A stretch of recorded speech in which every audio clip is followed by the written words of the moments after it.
What's up, my man? My name is Seth Studley.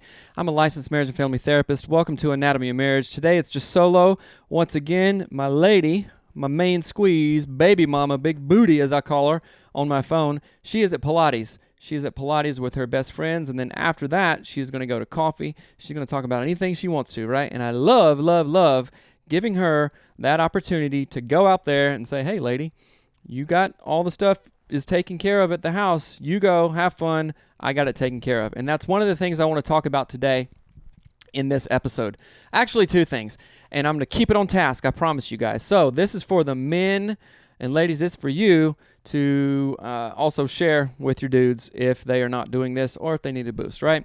So today we're going to talk about building self-confidence, right? As a guy, as a man, and then also doing right towards your wife. Doing right towards your wife, okay? So let's start out. By the way, welcome to the show. This is Anatomy of Marriage. We give real help for real couples without the bull crapo, right? Again, I'm a licensed marriage and family therapist. Me and Melanie have been married for 17 years, coming up in August. We got 3 kids. This is what we do full time. So we bring it, you get it. So let's go.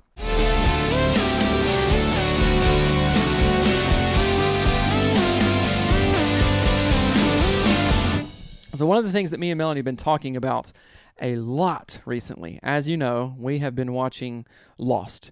And, whatever, we're late to the game for sure, but that show is pretty cool. It's interesting, right? It's clickbaiting and all that stuff, but we've been watching it with our kids, and we've really been having some great conversations around that. And one of those main themes that keeps on coming back and revisited over and over for Melanie is, she's like, hey, Seth, when I see Sawyer or Jack or Saeed, especially, Saeed's her new boyfriend, show up the way that they do, much like Indiana Jones or the dude in The Mummy, Brandon Fraser in The Mummy, they go, okay, lady, I got this situation. I don't know exactly what to do, but I'm going to try my damnedest and hardest to do the right thing that will give you protection, that will give us direction, and will give us provision over this, right? So provide, protect, preside. That's what one of my man, Ryan Mickler from the Order of Man podcast talks about.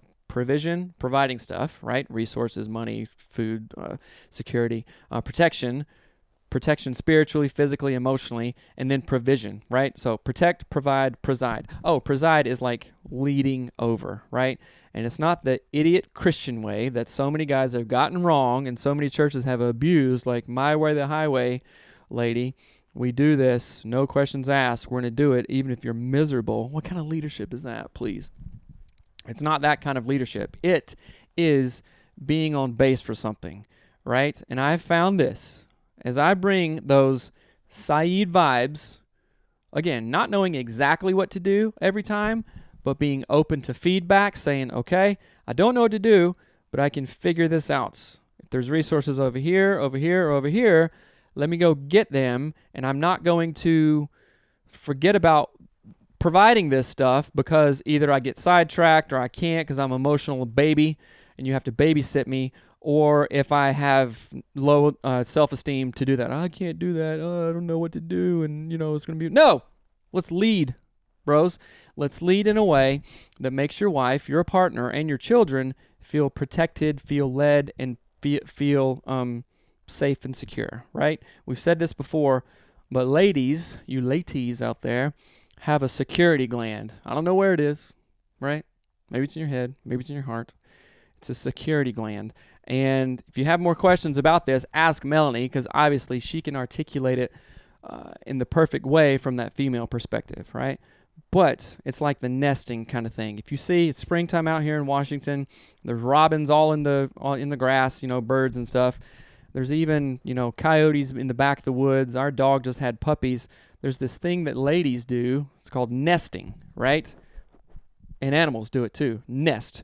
Okay, I'm going to have a baby. I'm going to do what I was meant to do, like procreate and create life, create children. I'm going to get my nest in order, right?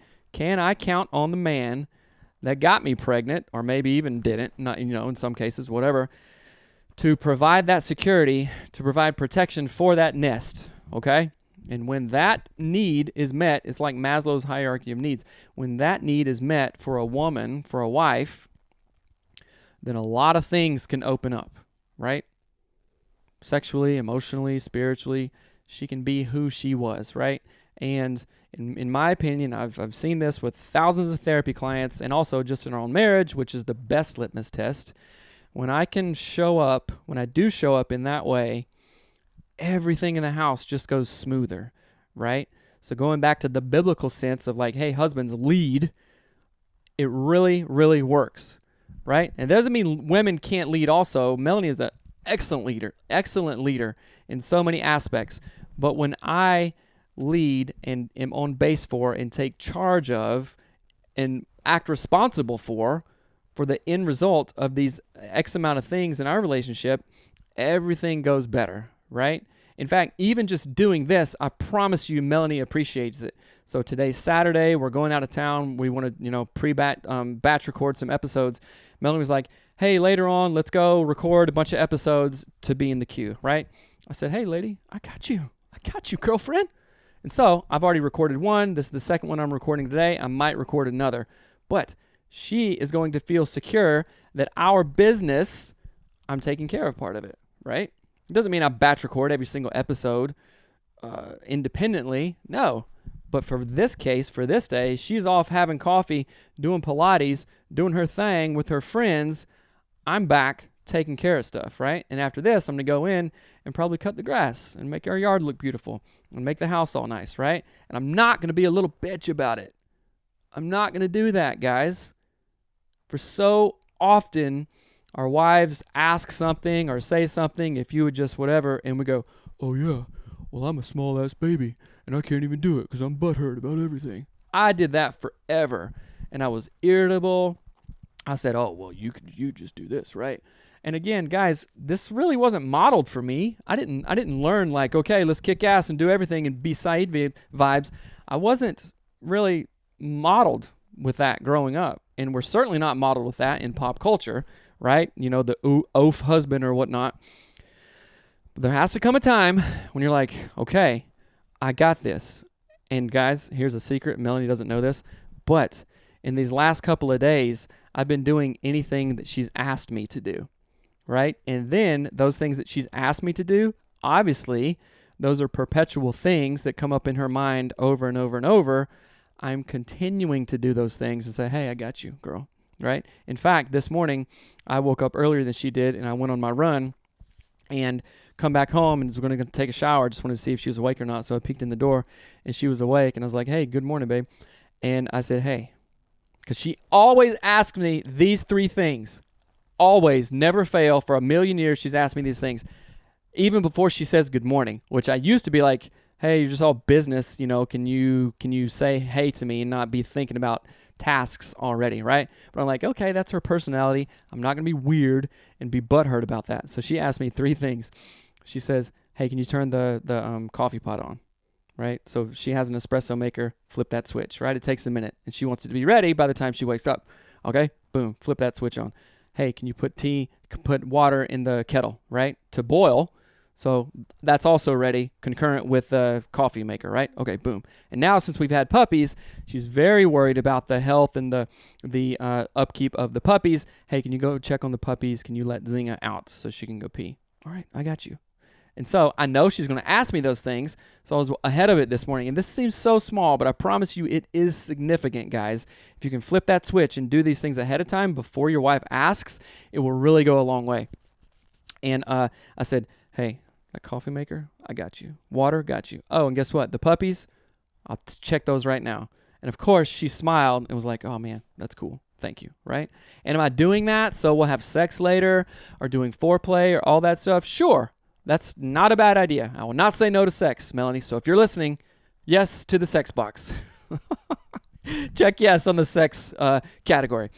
But I'm not doing those things just for that. I'm doing those because I love her. And when I show up that way, guess what it does for me? Guess what it does for me? Zig Ziglar says, give enough people what they want in life, and you will get what you want in life. right? So if I'm giving Melanie the protection and the security and the knowing of like, oh, I married a guy who kicks ass every day and he's got this. He turns on the coffee pot without me asking. He's thinking about me. Because if I turn on the coffee pot and check the puppies and let out Zinga and turn on the water boiler thing without her asking, guess what else I'm doing? I'm making sure she has gas in her car, making sure her tabs are current on the license plate, making sure there's insurance. All these things that lead to the overall health and protection of her. And if she's protected, guess what? Her kids are protected, our 3 kids. So in the overall scope of things, how am I showing up for her? Am I in her asset category? Solid asset. Or am I a baby liability? Am I always butthurt around? Am I always like just irritable, in a bad mood?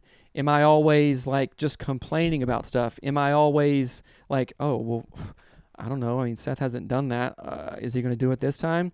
Am I reliable? Am I trustworthy? Right? What kind of man first of all, what kind of man do I want to be? Second of all, what kind of man and husband do I want my wife to perceive me as? Not only perceive me as, but know. Because perception and reality are 2 different things, right?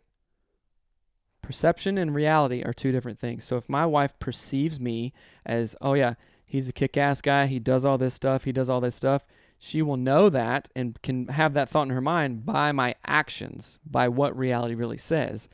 And on the other side of that, she can hope that she can perceive me as a kick-ass guy, like a solid individual who does what he says and says what he does.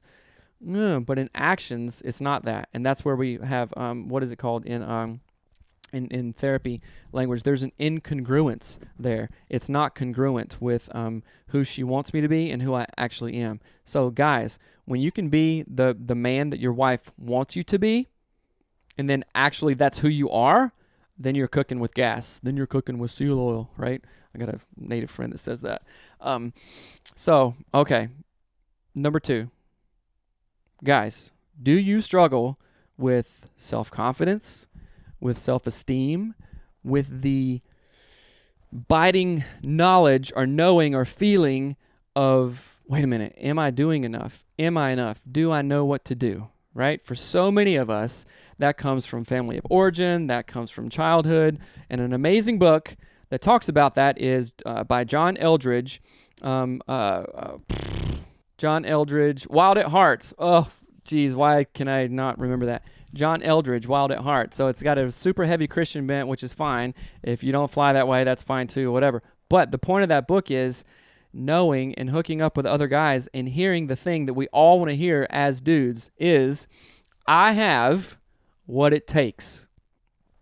Seth has what it takes to be a kick-ass husband, to be a kick-ass dad, to be a kick-ass individual, to be able to lift that thing or whatever, to be able to have the emotional capacity to do and go through hard shit and not lose my shit around it, right? One of the best definitions I have ever heard of what it means to be a man is this. What does it mean to be a man? It means to do the right thing at the right time, to be capable of doing what is needed at that time, right? So being a man maybe not be about like, oh, I can kick everybody's ass in this room and have the biggest muscles and make $1,000 per second, blah, blah, blah, and all this stuff, and drive a huge truck, which actually means your wiener's small. I'm just kidding. But I want to be a man that has the belief in myself that whatever situation comes up in anything, spiritual, emotional, physical, social, I have what it takes to get the results that is the best result. Now, it's not like the best result is a black and white, like, oh, Seth, the best result for that one thing was exactly that, and there was no other iteration of it. There's no other way to do it. I don't believe in that, right? There are many right answers to a question, right? Think of it in math, right? Okay, I want to get a sum of 10. Okay, I do 2 times 5, or 9 plus 1, or 5 plus 5. Those are all different iterations, but we get the same thing, right? So I want to be a man that has self-confidence, that has self-control, that has wisdom. Wisdom does now what you're going to be thankful for later, right? Wisdom does now what you're going to be thankful for later. So I want to be competent in all those. Not be a jack of all trades and master of none, because then you just like ADD brain and you don't get stuff done. You just have a million different projects and they're all half-assed, and the people are looking of like, okay, why is that car why is that car on cement blocks in your front yard? It's been there for 10 years. What's going on? Well, I started and couldn't get the part, and it's taken 2 years to get the part. Oh, wow, it's a really expensive part if it's taken 2 years to get from AutoZone. Okay. So don't be that dude, right? And one of the things that I go back to is, and this is for you guys out there, listen to Ed Milet and the Max Out podcast, right? Ed Milet, he's awesome. Mylett. Or Andy Frisella or David Goggins, or all these guys that we talk about on the show. Guys and women that have done stuff despite really terrible circumstances. They had what it takes, or had what it took to get to the other side of something. And Ed Milet talks about we build self-confidence, we build self-esteem, self-reliance, trust in ourselves by doing exactly, let me say it again, we build self-confidence, self-esteem, self-reliance by doing exactly what we said we were going to do. And in that, we are keeping the promises that we make to ourselves. That is huge. When I heard that, I meditated on that, and I've thought about it 8 billion times since then. When I can keep a promise that I make to myself, it does something, guys. It does something in your brain. It does something in your heart that cannot be undone, that cannot be taken away. And here's an example. So the first time I completed 75 hard, through the rain, through the snow, I started on January 2nd in 2020 and went 75 days. I think it was like March something, right? And literally we had ice storms, we had rainstorms, it's Washington, and also we had snowstorms. There were several times that I was walking in my outside workout at night, crunching through the snow, going, oh my gosh, I'm freezing my balls off here, but I'm out here and I'm doing it. Nothing in my external world is stopping me from doing this. There were times when I thought, okay, I'm going to barf now. I am going to throw up. I feel like shit. I am going to throw up. I never did, but it was like right there. I was like, no, I'm going to keep on walking. I'm going slow, but we'd be damned if I quit, right? So we build self-confidence by doing what we say we're going to do and by keeping promises that we make to ourselves. Because I'm really good at this, right? I can over-promise to people, agencies in my work and stuff, and sometimes under-deliver. More often than not, I over-promise and over-deliver, which is a good category to be in. But the person that I let down the most in that is me, myself. I break the promises that I make to myself. So if I do that enough, what does myself begin to think myself is? Or just a liar. Oh, you don't do what you say you're going to do. Oh, you can let that go. You don't have anybody to be accountable to. So what does it matter? Nobody's dying because you quit 75 hard on day 21. I guess no big deal, right? And then we relegate ourselves, and then subconsciously we go, oh, that's the type of person I am. I don't keep promises to myself.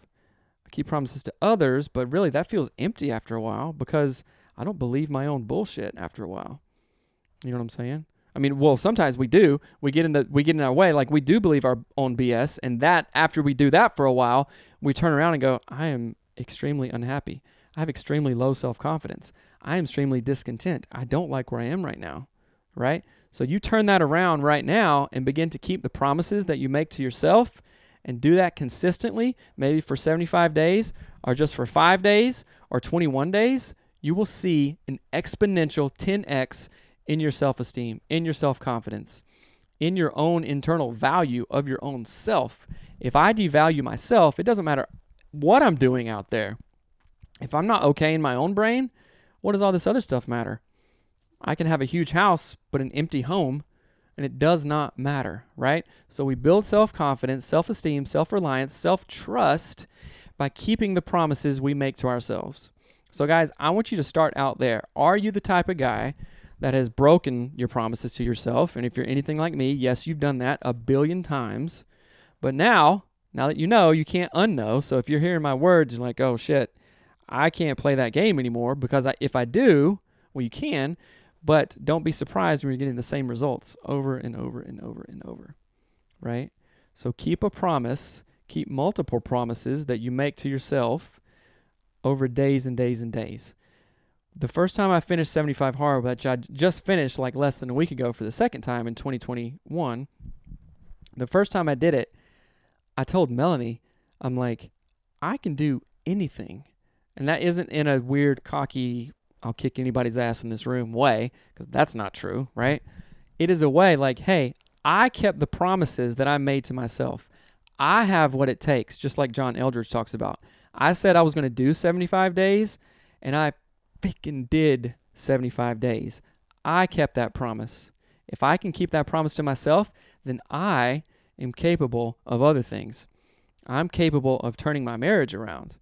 I'm capable of repairing the relationships with my kids that need to be repaired. I'm capable of repairing the relationship with my own self. Oh, that is a big one, you guys. That is such a big one. Well, okay, segue. Or not segue, tangent. Sometimes we talk about self-care and all this stuff. It's more prevalent with ladies and stuff like that, but sometimes with dudes too. It's like, oh man, F it, self-care, 5 o'clock somewhere, I'm going to drink. Oh, wait a minute. You've done that for 10 years and you're huge and got a beer gut and gross and you never have sex. Okay, so don't do that anymore. That's not self-care, right? Self-care is doing things like 75 Hard. Self-care is coming to the realization that I've kind of been sucky. I've been leaving a lot on the table. I'm not going to leave a lot on the table right now. I'm going to do what it takes to rearrange all this stuff, right? Self-care is doing 75 Hard, walking at 11:30 at night in the snow. That's self-care. That's ultimate self-care. That is lasting self-care that cannot be taken away. I really like things that can't be taken away, like my graduate degree, right? I did the schooling. I did all that stuff. If the diploma burns, if all the records get gone, I still know that I have a master's degree, right? I did 75 Hard once in 2020, once in 2021. Nobody can take that away. That's not going to change. So I know that if I did it then, I always have the potential and the capability of doing it again. So go do some self-care that actually is caring to yourself. Not eating a pizza and a six-pack. Sure, if you just finished 75 Hard, go drink a six-pack and eat a pizza. I don't care. You'll probably get sick as a dog if you do that, but that's fine, right? Go do something that kicks your ass for 75 days to prove to yourself that you have what it takes, to instill the belief that you actually do have what it takes, that you are the type of man that keeps the promises that you make to yourself.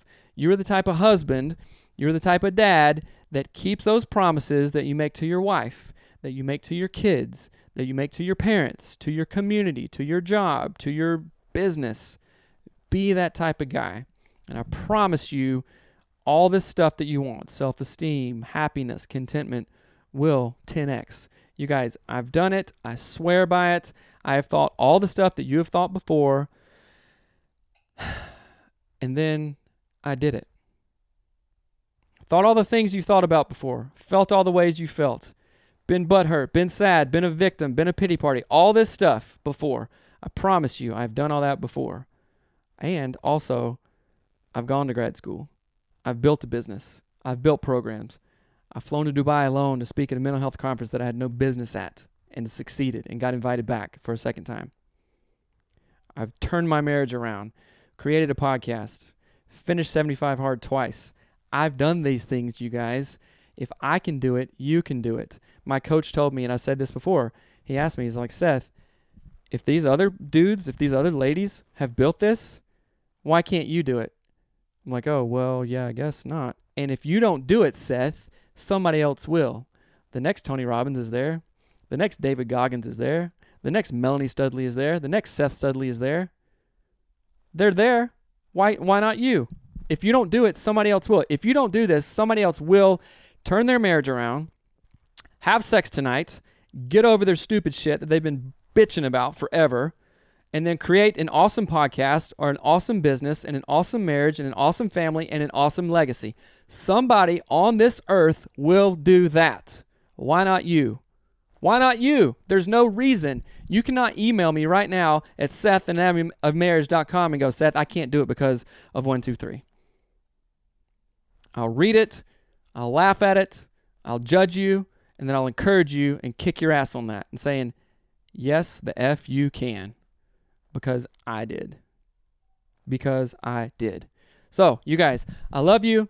Obviously, I've been talking about coaching. This is what we do. If you have any questions about coaching, email at coaching@anatomymarriage.com. We'll get on a call. We'll serve you. We'll see if you are a good fit for individual coaching or for couples coaching to turn this stuff around. In all this stuff that I've said from the top of the show 25 minutes ago, you can't do this stuff alone. You can read books, you can listen to podcasts, you can go to seminars, but until you have that accountability, that encouragement, that one-on-one, you can't do it alone. We think we can. We're going to white-knuckle this stuff and go, oh, I got this. But if that were true, you would have done it by now. You would have done it the first time you heard something like this. You would have done it the first time you read an awesome book that changed your paradigm. All right? So email coaching@anatomyofmarriage.com. You'll get my phone number. Let's hop on the phone. Let's talk about if coaching is a right fit for you. This is what we do. This is our zone of genius. This is what we love. You guys do that. And also, you guys, we are having a Back to Basics Bootcamp August 6th right here in Maple Valley, right outside of Seattle. It's a free event. There's going to be a special VIP at our house, which is a paid event. But in that, you're going to get one-on-one help with a shared vision for your marriage. You're going to turn stuff around, right? It's going to be a whole weekend. It's going to be fun. We're going to have dinners. I got something special planned for the dudes on Saturday, August 7th. We're going to go out and do some kick-ass stuff. It's going to be a lot of fun. So go to, go to our website, thestudleys.com, and click on the Back to Basics Bootcamp to get more information. You guys are going to love it. It's what we do. It's going to be so freaking fun. So you guys, I love you. Again, email Seth@anatomymarriage.com for any questions like this. You can do this, guys. I did it. Melanie did it. There is absolutely legit no reason that you can't do it. So go get the resources. Have a great day, guys. Love you. Bye.